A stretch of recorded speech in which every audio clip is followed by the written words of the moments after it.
bitch.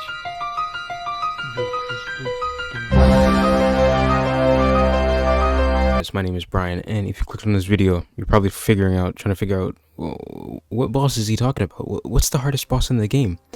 And you can forget Star Scourge, you can forget Radon, you can forget Millennia, I believe her name is. I'm gonna tell you and show you who the most hardest, most time wasting, most joke of a boss I've ever seen in any video game. This boss is literally designed to waste your time.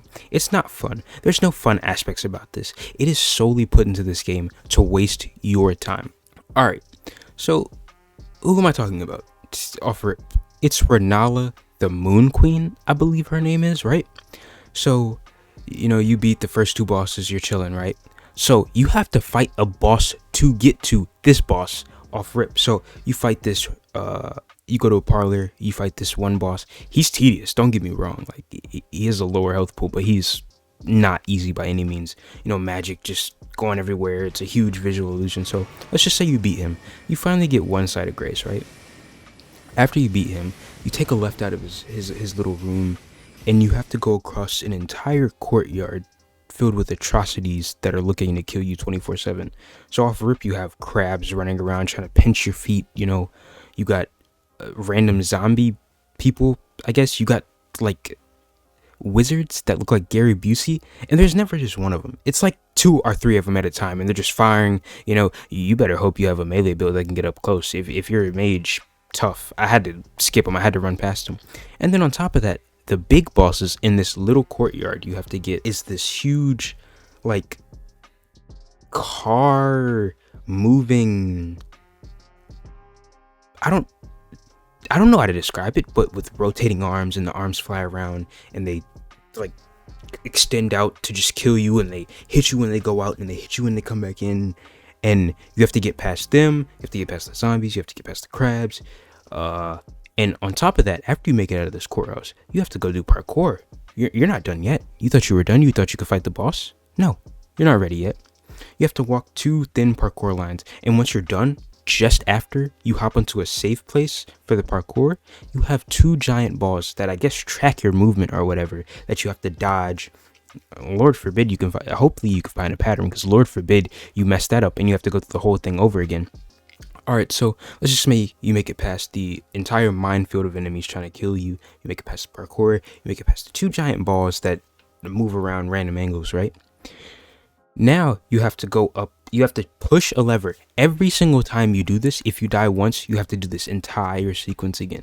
You have to pull a lever, wait for this platform to go down. It's not going fast. It's going slow. Again, it's meant to waste your time, right? So you finally go up. You go through these double doors, and you're like, all right, now I can get to the boss. Wrong. You're not to the boss yet.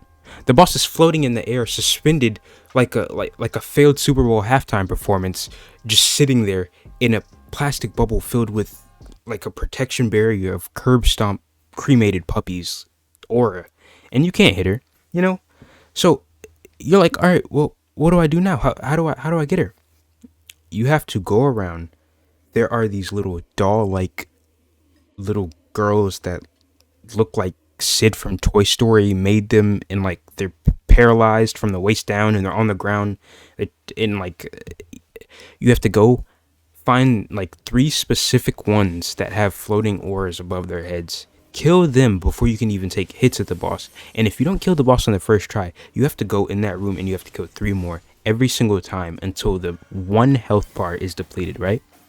So let's just say you die because these little girls, the paraplegic, the paralyzed women, are throwing books at you, throwing literature like you're an illiterate kid in an urban school system. They're just throwing books at you, trying to hit you, magic flying books.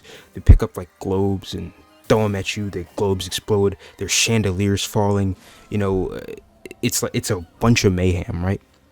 So let's just say you're done with all that, right? And you finally kill this boss who's suspended in the air. She finally comes down, you hit her, you do it 3 times, whatnot, however many times it takes you to kill her. You go to her second phase, which is just a plain room, nowhere to hide, I forgot to mention that every single turn you do where she comes down, you break her protection barrier, she hits these tombstones that one shots you. She gets like 5 tombstones, and they all come at you and they one shot you, so you can't get hit by those. So you get the boss to the lowest level. You get a cutscene. You're like, oh, I finally did it. You finally completed Renala, the Moon Queen, right? Wrong. She has a second phase where there's nothing to hide behind. I guess she's able to walk again, or it's her daughter, or her cousin, or her sister's brother's dog's mom, I guess. And you have to fight this again in this like 2D plane where she's hurling magic at you. You can barely you're sweating bullets. You're trying to dodge magic. You're trying to take a sip of your crimson juice. You're trying to get some of your mana up, your FP up. You're running. You're trying not to run out of stam. It's like a juggling act where it's meant to waste your time. And if you die in any point in this sequence of killing these 2 bosses, it's 2 bosses. It's not just one.